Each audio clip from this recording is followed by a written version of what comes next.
We are in a generation that discards so easily. We are in a generation of use and dump. A generation where people do not have memories of the past. People don't care.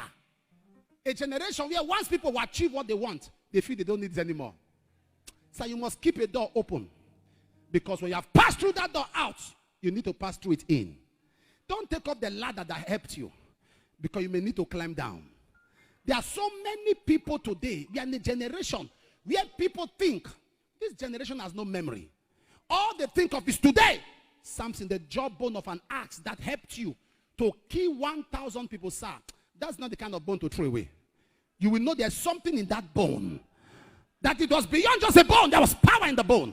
That's a bone you keep in. There are relationships you don't break. For life. For life. Sir, for life. There are some contacts you don't break for life.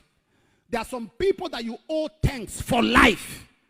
There are some boss in your office, even if they mess up and they get you angry, sir, honor them for life. Because the times they came into your life was strategic. They gave you a platform, gave you a coloration. Am I talking to somebody right now? A generation that discards. The same man of God who dedicated your baby is the one you are fighting.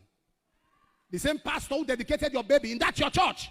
That's your branch. That same pastor, you will sit down, you will finish the wife.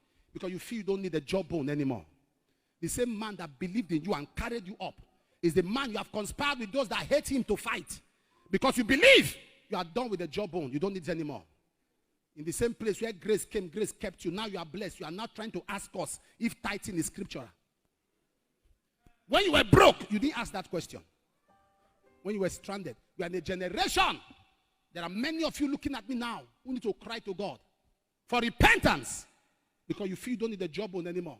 Before you got married, you lay on the altar, you cried, you wept, did everything. Now you are married. The baby that God gave you is the reason you can't come to church early. The miracle God gave you is now the reason. I can't come. You know these children. Yet people have 10, have 8, have 6, and they don't joke with service. You walked out of a grace thinking you have arrived, not knowing the grace still has so much to cover you. If you stayed under a grace for 10 years and you think you have so much, just imagine if you're under that grace for 20 years. If people's multiple good cannot swallow their tiny wrong, then you have a bad heart. The good they have done should be what will fill your head.